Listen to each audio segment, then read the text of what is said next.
నమస్కారం, నా పేరు బాలా. బీసీఎన్ న్యూస్ కి స్వాగతం. ముందుగా బీసీఎన్ ప్రేక్షకులకు కనుమ శుభాకాంక్షలు. ఇప్పుడు ముఖ్యాంశాలు.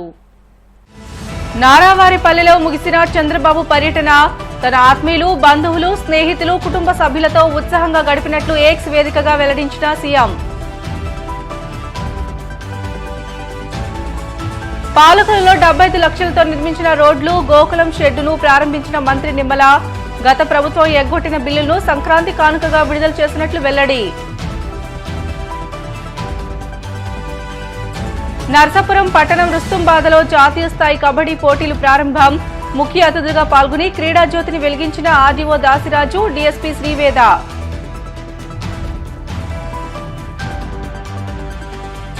సంక్రాంతి పండుగ నేపథ్యంలో కాకినాడ బీచ్ కు పోటెత్తిన సందర్శకులు.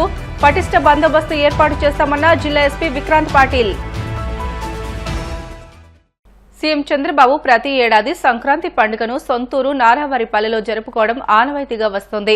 కుటుంబ సభ్యులు, బంధుమిత్రులు, గ్రామస్తులు నడుమ ఆయన సంక్రాంతి వేడుకలను ఎంతో ఉత్సాహంగా జరుపుకున్నారు. కాగా నారావారిపల్లిలో సీఎం చంద్రబాబు 2 రోజుల పర్యటన ముగించుకుని విజయవాడకు బయలుదేరారు. శ్రీకాళహస్తి నియోజకవర్గం రేణిగుంట ఎయిర్పోర్టులో జిల్లా collector doctor Venkateshwar, Chandragiri MLA Nani సీఎంకు వీడ్కోలు పలికారు. ఈ సందర్భంగా ఆయన ఎక్స్ వేదికగా తన ఆత్మీయులతో, బంధువులతో, స్నేహితులతో, కుటుంబ సభ్యులతో ఉత్సాహంగా గడిపినట్లు తెలియజేశారు. పశ్చిమ గోదావరి జిల్లా పాలకొల్లులో 75 లక్షలతో నిర్మించిన రోడ్లు, గోకులం షెడ్డును మంత్రి నిమ్మల రామానాయుడు ప్రారంభించారు. ఈ సందర్భంగా ఆయన మీడియాతో మాట్లాడుతూ పాడి రైతులను ప్రోత్సహించేందుకు మినీ గోకులం పునరుద్ధరించినట్లు చెప్పారు. గత వైసీపీ ప్రభుత్వం పాడి పరిశ్రమకు తూట్లు పొడిచిందని విమర్శించారు. 14 లక్షల కోట్లు అప్పు ఉన్నా గత ప్రభుత్వం ఎగ్గొట్టిన బిల్లులను సంక్రాంతి కానుకగా చంద్రబాబు విడుదల చేశారని తెలియజేశారు.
సంక్రాంతి పర్వదినాన్ని కూడా మరి చందపర్రు 20 లక్షల రూపాయలు, మన ఆగర్రు 50 లక్షల రూపాయలు, అదేవిధంగా ఆగర్రు గ్రామంలో మరి పశువులకి సంబంధించినటువంటి మరి షెడ్డు నిమిత్తం మరి వాళ్ళు ఏదైతే శంకుస్థాపన ప్రారంభోత్సవ కార్యక్రమాల సందర్భంలో రాష్ట్రంలో ఈ యొక్క ఎన్డీఏ ప్రభుత్వం వచ్చిన తర్వాత ఈ 5-6 నెలల్లోనే మరి ఎన్ని ఇబ్బందులు, ఎన్ని కష్టాలున్నా కూడా గొంతలో లేనిటువంటి ఆంధ్రప్రదేశ్ అనేటువంటి ఉద్దేశంతో ఆర్ఎండ్బి శాఖ గాని సంక్రాంతి లోపుగా ఒక పల్లె పండుగలో ఊరు ప్రతి వీధికి కూడా సిమెంట్ రోడ్లు, డ్రైన్లు, మౌలిక వసతులు ఏర్పాటు చేయాలని, ఎవరైతే రైతులున్నారో ఆ రైతులకి వాళ్ల పశువుల నిమిత్తం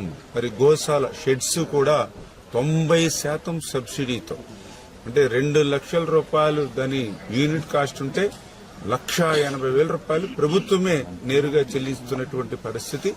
ఈ రకంగా ఈ 5-6 నెలల్లోనే ఇన్ని కష్టాలు, ఇన్ని ఇబ్బందులున్నా కూడా ప్రజల కోసం ఈ యొక్క ప్రభుత్వం ఏ రకంగా పనిచేస్తుందో ఇవే ఒక ఉదాహరణ అని చెప్పి తెలియజేసుకుంటూ, అదేవిధంగా ఈ యొక్క ఆగర్రు గ్రామం మరి ఇప్పుడే మనం ఇక్కడ ఒక కమ్యూనిటీ హాల్ కి మనం శంకుస్థాపన చేయడం జరిగింది. గతంలో కూడా వైఎస్ఆర్సీపీ మరి అధికారం ఉన్నప్పుడు కూడా 3 సార్లు ఇదే దానికి శంకుస్థాపన చేశారు తప్ప కొబ్బరికాయల ఖర్చు తప్ప మళ్ళీ ₹1 పని కూడా ఇక్కడ చేసినటువంటి పరిస్థితి లేదు. కానీ ఈ రోజు మేము శంకుస్థాపన చేస్తాం. కంప్లీట్ ఇది గతంలో మాదిరిగా కాకుండా ఇప్పుడు 20 లక్షల రూపాయలు దీనికి నిధులు ఇప్పుడు మంజూరు చేసి ఇది స్లాబ్ వరకు వస్తుందని చెప్పడం జరిగింది. ఇప్పుడు ఏఈ గారు డిఈ గారు ఒక స్లాబ్ వరకే కాదు, ఈ 20 లక్షల రూపాయలే కాదు, మళ్ళీ ఇంకొక 20 లక్షల రూపాయలు కూడా నేను ఇస్తాను అని చేత కట్టేది ఒక 40 లక్షలు కట్టండి మంచిగా. ఎందుకంటే ఏదో ఒక ఎస్సీ కమ్యూనిటీ హాల్ అంటే ఏదో 4 పిల్లర్స్ వేసాము, ఒక స్లాబ్ వేసాము, 4 కిటికీలు పెట్టామంటే కాదు.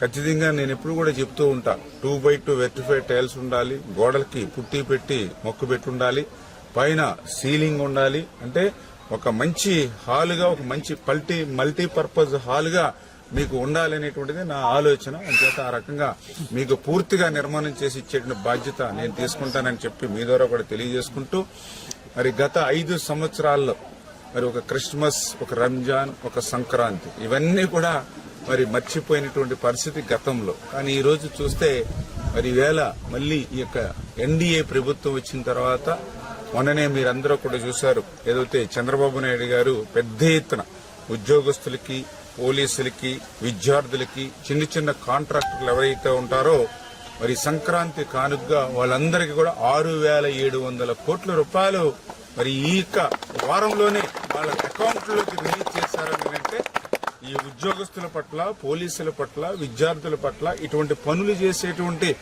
ఆత్మహత్యలు, బిల్లులు రాక ఆత్మహత్యలు చేసుకునేటువంటి పరిస్థితి కలిగినటువంటి కాంట్రాక్టర్లకు ఇట్లా ఉపశమనం ఎట్లా కలిగిందో ఈ సంక్రాంతి కానుకగా వాళ్ళందరికీ కూడా అందజేస్తున్నామని చెప్పి తెలియజేసుకుంటూ, ఈ రకంగా ఉద్యోగస్తులకి, పోలీసులకి, విద్యార్థులకి, చిన్న చిన్న కాంట్రాక్టర్లకి దగ్గర 6,700 కోట్ల రూపాయలు ఈ వారంలో వారి అకౌంట్లోకి నేరుగా ఈ ప్రభుత్వం జమ చేసి ఒక సంక్రాంతి కానుక అందజేసాము అని అంటే ఈవేళ ఈ రాష్ట్రానికి 14 లక్షల కోట్ల అప్పు ఈ రాష్ట్రం నెత్తి మీద పెట్టినటువంటి స్థితిలో గత 5 సంవత్సరాల పాలనలో మరి శాండ్, మైన్, లిక్కరు, ల్యాండ్ అన్ని ఊడ్చేసినటువంటి స్థితిలో ఒక పక్క సంక్షేమాన్ని చేసుకుంటూ మరొక పక్క ఇంత అభివృద్ధి కార్యక్రమాల్ని ఈవేళ ఈ ప్రభుత్వం మరి చేయడం చాలా సంతోషం. ఖచ్చితంగా రేపు రాబోయేటువంటి రోజుల్లో కూడా ఇంకా ఏదైతే ప్రజలకు హామీలు ఇచ్చామో ఆ హామీలు కూడా అన్ని ఒక్కొక్కటి కూడా నిలబెట్టుకుంటూ వెళ్తామని చెప్పి తెలియజేసుకుంటూ మరొక్కసారి మీ అందరికీ కూడా మరి సంక్రాంతి అదేవిధంగా నూతన సంవత్సర శుభాకాంక్షలు కూడా మీ ద్వారా మా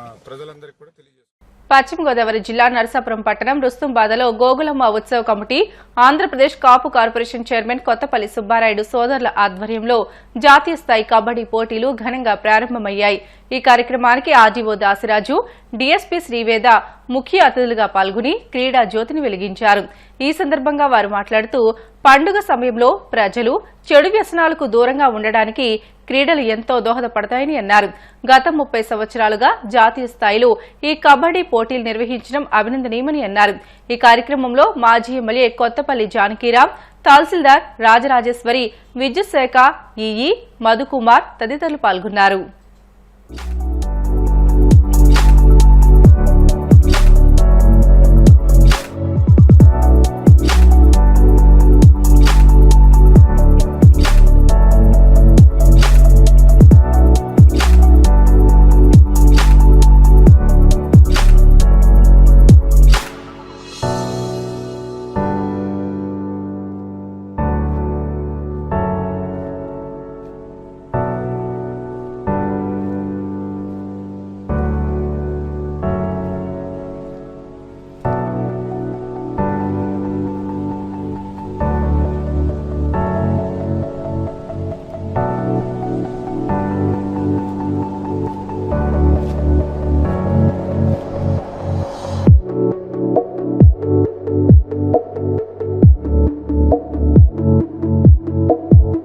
ముఖ్యంగా మనం ఒక మంచి ఉద్దేశంతో, ఒక మంచి ఆశయంతో, ఒక పవిత్ర లక్ష్యంతో మనం ఈ కార్యక్రమాన్ని గడిచిన 30 సంవత్సరాలు బట్టి నిరాటకంగా ఈ కార్యక్రమాన్ని మనం కొనసాగిస్తున్నాం. మనకు ముఖ్యంగా గోగులమ్మ తల్లి కమిటీ, ఉత్సవ కమిటీ వాళ్ళందరూ కూడా ఆర్నిసులు కష్టపడి, ఎందుకంటే రాత్రి పగళ్ళు కష్టపడితేనే కానీ ఇంతమందికి అకామిడేషన్ కానీ, ఇంతమంది ఫుడ్ అరేంజ్మెంట్స్ కానీ, ఇంతమంది వాళ్ళు వచ్చేటప్పుడు వెళ్ళేటప్పుడు వచ్చిన వాళ్ళు రిసీవ్ చేసుకుంటాం, వెళ్ళే వాళ్ళని రైల్వే స్టేషన్కి వేరే చోట్లకి పంపించడం, ఈ కార్యక్రమాల్లో చేయటం విషయంలో మరి మా గోగులమ్మ తల్లి ఉత్సవ కమిటీ వారికి అసలు గట్టి మీద కొడుకు లేకుండా పనిచేసేటువంటి పరిస్థితిని కూడా ఈ సందర్భంగా నేను మీ అందరికీ కూడా తెలియపరుస్తున్నా. అదేవిధంగా మన పెద్దలందరూ కూడా ఎప్పుడు కూడా ఎంతో గౌరవంగా ఈ కబడ్డీ టోర్నమెంట్ స్టార్టింగ్ కానీ ప్రైజ్ డిస్ట్రిబ్యూషన్లో కానీ మన నరసాపురం నియోజకవర్గంలోనే ఒక మాటలో చెప్పాలంటే వయోవృద్ధులు నెక్కడి సుబ్బారావు గారు, డాక్టర్ చిన్నూరు సత్యనారాయణ గారు. ఎప్పుడైనా పొరపాటు నేనన్నా మిస్ అవుతాను కానీ వీళ్ళిద్దరూ ఎప్పుడూ కూడా 30 సంవత్సరాలు బట్టి ఏ రోజుని కూడా మిస్ అవ్వకుండా ఒక కమిట్మెంట్తో ఒక మంచి కార్యక్రమం జరుగుతుంది. రాష్ట్ర ప్రభుత్వం ముఖ్యంగా గౌరవనీయులు మరి 4వసారి ఆంధ్ర రాష్ట్రానికి ముఖ్యమంత్రిగా ఉన్నటువంటి గౌరవనీయులు చంద్రబాబు నాయుడు గారు మరి ఆయనకు అపారమైనటువంటి అనుభవం ఉంది. అదేవిధంగా ఈ రోజున మరి మొట్టమొదటిసారిగా ఆంధ్ర రాష్ట్రానికి యువకుడు ఉత్సాహవంతుడైనటువంటి పవన్ కళ్యాణ్ గారు డిప్యూటీ చీఫ్ మినిస్టర్ గా ఆయన కూడా ఉన్నారు. వీరిద్దరి యొక్క ఆశయం ఒకటే, ఎట్టి పరిస్థితుల్లో ఆంధ్ర రాష్ట్రాన్ని అభివృద్ధి పదంలో ప్రగతి పదంలో ముందుగా తీసుకువెళ్ళడం వారి యొక్క ధ్యేయంగా వాళ్ళిద్దరూ కూడా పనిచేస్తున్నటువంటి విషయాన్ని మనం అందరూ కూడా గమనించాలి. వచ్చిన టీమ్స్ కి, కబడ్డీ ఆడడానికి వచ్చిన టీమ్స్ కి I'm really very happy. There are 9 women teams. వీళ్ళందరికీ నా సంక్రాంతి శుభాకాంక్షలు. ఇలాంటి గ్రేట్ ప్రోగ్రామ్ ఆర్గనైజ్ చేసినందుకు first I would like to appreciate Subbarayudu గారు ఫర్ సచ్ నైస్ సెలబ్రేషన్. నాకు ఇక్కడ సంక్రాంతి అంతా ఇక్కడే కనిపిస్తుంది. గోదావరి జిల్లాలో సంక్రాంతి అంటే ఇలా ఉంటుంది అన్నది నాకు ఇప్పుడు తెలుస్తుంది. It was a very legal thing that is happening here. I really appreciate it. And 30 years నుంచి ఇది కంటిన్యూ చేయడం అంటే it's not a small thing, and I really am thankful to God to be a part of this celebration. I really thank the Utsav committee members for giving me this opportunity. Thank you so much. మన కొత్తపల్లి సుబ్బారెడ్డి గారికి ఎప్పుడు వెనకుంటే మురళి, మన శ్రీను, తర్వాత బాబులు, వీళ్ళందరూ కూడా చాలా అందరికీ ప్రత్యేకమైనటువంటి అభినందనలు. మరి ఈ యొక్క కబడ్డీ టోర్నమెంట్ మరి 2011 ఇక్కడికి మొట్టమొదటిసారి అడిపడడం జరిగింది. మళ్ళీ 2025లో కూడా అలా నిర్విఘ్నంగా వస్తున్నాం ఇక్కడికి. మరి ఇది చాలా అద్భుతమైనటువంటి టోర్నమెంట్. జాతీయ స్థాయిలో మరి ఈ కబడ్డీ గురించి ఈయన మనకి సుబ్బారెడ్డి గారు ఇస్తున్నటువంటి ప్రోత్సాహం. మరి కబడ్డీ ఇప్పుడంటే మనకి ప్రో లీగ్ వచ్చింది. మరి అంత ముందు ఇక్కడ మన నర్సాపురం పట్టణంలో ఆ లీగ్ అనేది ఆయన ఆధ్వర్యంలో ఎప్పుడో మొదలైంది. మరి ఆయనకి మరి జాతీయ కబడ్డీ ఫెడరేషన్ అయితే ప్రత్యేకమైన గుర్తింపు ఇవ్వాలి వేరు వెంకయ్య గారు. ఎందుకంటే ఇక్కడ చాలా నేషనల్ టీమ్స్ వస్తూ ఉంటాయి. కబడ్డీకి మనకి ఎప్పుడో చాలా ప్రాచీన క్రీడ. అయితే దానికి ఉన్నటువంటి క్రికెట్ కానీ, మనకి భారతదేశంలో హాకీ కానీ, షటిల్ కానీ వేరుకున్నంత ప్రోత్సాహం కబడ్డీకి లేదు. మరి ఇప్పుడు మనం మనకి ఏషియాడ్లో కంపల్సరీ బంగారు పథకం తెచ్చే క్రీడ గేమ్ ఏదో ఉందంటే కబడ్డీ. సంక్రాంతి పండుగ నేపథ్యంలో కాకినాడ బీచ్ కు సందర్శకులు పోటెత్తారు. కాకినాడ జిల్లాలోని తిమ్మాపురం, కొత్తపల్లి పోలీస్ స్టేషన్ల పరిధిలో గల బీచ్ల్లో సందర్శకుల రద్దీ దృష్ట్యా ఎటువంటి అవాంఛనీయ సంఘటనలు జరగకుండా పోలీసులు పటిష్టమైన బందోబస్తు ఏర్పాటు చేశారు. నిరంతరం డ్రోన్లతో నిఘా ఏర్పాట్లు చేసినట్లు కాకినాడ జిల్లా ఎస్పీ విక్రాంత్ పాటిల్ తెలిపారు.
బులెటిన్లో షార్ట్ బ్రేక్ తీసుకుందాం. Stay with us.